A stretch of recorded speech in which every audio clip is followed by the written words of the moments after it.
Jordan froze, rag still in his hand, as the girl shut the door behind her. Water dripped from her coat, pooling on the cafe floor, but her grip on the violin case never loosened. Her eyes darted toward the window, as though the night itself might be chasing her. I saw the lights, she murmured, voice cracking under the weight of exhaustion. Please, can I sit? Jordan nodded, pulling out a chair. Up close, she looked barely older than him, maybe 20, her cheeks pale, strands of wet hair clinging to her skin. She sat with her shoulders hunched, fingers trembling over the violin case, like she feared if she let go, she would disappear with it. He poured her a cup of coffee, sliding it across the table. She wrapped her hands around the mug, but didn't drink, only stared into the dark liquid as though it might offer answers. What's your name? Jordan asked gently. Her lips parted, but hesitation lingered before she whispered, Clara. The syllables sounded fragile, as if spoken through glass. The silence that followed was heavy, punctuated only by the hum of the fridge. Jordan wanted to ask more, why she was out in the storm, what she was running from, but something in her eyes stopped him. They were full of shadows, yet threaded with a plea he couldn't ignore. In that moment, Jordan knew this wasn't just a stranger seeking shelter. Clara carried a story too heavy for the night to hold. Over the next few days, Clara's presence in the cafe became less like an intrusion and more like a quiet rhythm Jordan hadn't realized he needed. She helped wipe tables after the morning rush, stacked dishes with surprising care, and even hummed softly while sweeping the floor, her melodies lingering like whispers of forgotten songs. But when the crowd thinned and silence settled, Clara would drift toward the corner booth by the window, violin case tucked against her side. She rarely opened it, and when Jordan asked about the instrument, she only gave a faint smile, eyes clouded with something he couldn't name. His younger brother, Ethan, was the first to break through her guarded shell. One afternoon, while Jordan refilled sugar jars, Ethan slid into the booth across from her. Do you play? He asked, pointing at the case. Clara hesitated, then nodded. I used to. Her voice carried both pride and sorrow, as if music had once been her language, but had since turned into a memory too sharp to touch. Ethan grinned. Bet you're amazing. You should play here. People would love it. Clara's hands tightened around the case, knuckles white. Not here. Not yet. Jordan watched the exchange, torn between curiosity and respect.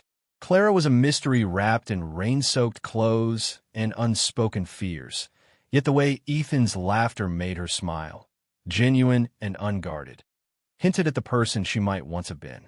That night, when Jordan closed up shop, he found Clara sitting by the back door, staring at the shadows stretching across the alley. Her voice was barely a whisper when she spoke. Do you ever wish you could leave everything behind? She asked, not looking at him. Start over somewhere no one knows your name? Jordan leaned against the wall, the hum of the neon sign filling the pause. He thought of overdue bills, of Ethan depending on him, of the weight he carried every single day. Sometimes, he admitted softly, but I think what matters isn't where you start over. It's who you decide to be when you do. For the first time, Clara looked at him, really looked at him, and Jordan felt the storm she carried inside flicker in her eyes. The cafe became their fragile sanctuary. Each day, Clara blended more into its rhythm, pouring coffee for regulars, refilling creamers, wiping counters with quiet focus. But even as she moved with ease, there were moments Jordan couldn't ignore. The way her shoulders stiffened when a customer asked too many questions, or how she always sat facing the door, as though bracing for someone to walk through it. One Friday evening, the shop was nearly empty when Ethan tugged on Clara's sleeve. Please, just once, he begged, pointing at the violin case. Clara's eyes darted toward Jordan, searching his face. He gave a small nod, not pushing, just letting her decide. Slowly, she unlatched the case. Inside lay a polished violin, its surface gleaming under the dim cafe lights, far too fine for someone who looked like she'd been running through storms.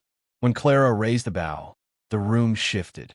Her first note was fragile, trembling like her voice that first night, but then it soared, filling every corner with haunting beauty. Customers who had been chatting fell silent, cups halfway to their lips. Ethan sat mesmerized, his small hands clapping in delight when she finished. Clara lowered the bow, breathing uneven. A blush of life colored her cheeks, but the joy vanished when the door swung open and a man in a dark coat entered. He wasn't there for coffee. His sharp eyes scanned the room, lingering on Clara. She froze, violin still in hand, and for a second Jordan saw pure terror flicker across her face. The man ordered nothing, said nothing, just walked out as quickly as he had come. But the damage was done. Clara's hands shook violently as she returned the violin to its case. Later that night, when the cafe was locked and Ethan asleep in the back, Clara finally spoke. Her voice was raw, breaking. "They're looking for me," she whispered. "And if they find me, everything I've tried to escape will come crashing back." Jordan's chest tightened, not just with fear for her, but with something deeper, an urge to protect this girl whose music carried more truth than words ever could. Sleep didn't come easily that night. Jordan lay awake on the worn couch, listening to the wind rattle the windows.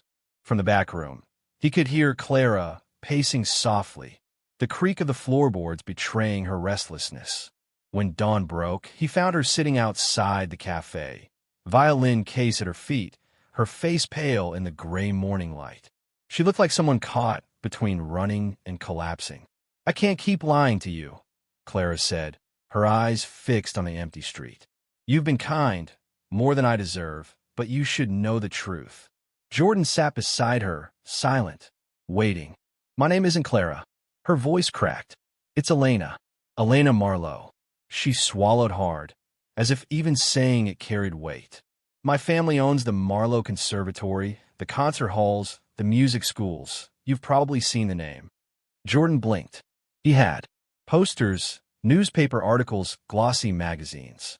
The Marlowes were practically royalty in the world of classical music. "I was supposed to be their shining star," she continued, bitterness twisting her words. "Trained since I could hold a bow, paraded at galas, told who to play for, who to marry, how to smile. Every note I played belonged to them, not to me. And when I refused to follow their script, her hands trembled. They tried to take my child away before he was even born. Said I'd ruined the family's image." Her confession spilled out like a storm breaking, raw and jagged. Jordan's chest tightened at the thought. This girl had fled not just privilege, but a cage disguised as perfection. "I didn't mean to end up here," Elena whispered. "I was just trying to disappear. But when Ethan smiled at me, when you let me stay," her eyes filled, spilling over. "For the first time in years, I felt like more than just a name in a headline." Jordan reached for her hand, steady and sure. "You don't owe me an explanation," he said softly. "You don't have to run alone anymore." But Elena shook her head. "You don't understand. They'll never stop. That man last night, he wasn't a customer. He works for my father. If they find me, they'll drag me back, and anyone who helps me will pay the price." Her words hung heavy in the cool morning air. Jordan felt the weight of the choice settling on him. Step back before the storm consumed them all, or stand beside Elena and risk everything. And in that moment, he realized he already knew his answer. 2 nights later, the storm arrived, not of rain, but of headlights cutting through the dark. A sleek black car rolled to a stop outside the cafe, its engine humming like a threat. Elena froze, violin case clutched tight, her breath shallow. Jordan stepped forward, planting himself between her and the door. Ethan stirred in the back room, unaware of the tension thickening the air. Heavy footsteps echoed on the sidewalk. 3 men in tailored coats approached, their eyes cold, deliberate. The tallest knocked once, sharp and commanding. "Miss Marlowe," he called. "It's time to come home." Elena's hand shook, but her voice trembled with defiance. "This is my home now." The men exchanged glances, one reaching for the handle, but Jordan's hand was there first, locking it. His voice was low but steady.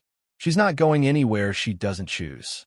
Silence stretched, broken only by the hum of the car outside. Elena's heart pounded in her ears. For the first time, She wasn't hiding behind shadows. She was standing, facing. The tallest man leaned closer to the glass, his tone icy. "You're making a mistake." Jordan held Elena's gaze, and she found strength in it. "Maybe," he said, "but it's ours to make." Minutes felt like hours before the men finally turned, retreating to their car. The engine roared, then faded into the night, leaving only the soft patter of wind against the windows. Elena collapsed into a chair, tears spilling, but her smile was fierce. "I don't want to run anymore," she whispered. "Not from them. Not from who I am." Jordan knelt beside her, brushing her trembling hand with his. "Then don't. You've already found where you belong." Ethan wandered out, rubbing his eyes, smiling sleepily at them both. In that moment, Elena realized running had saved her life, but staying had given her something greater. A family, a future worth fighting for. And as dawn broke, the cafe no longer felt like just a place of survival. It felt like home.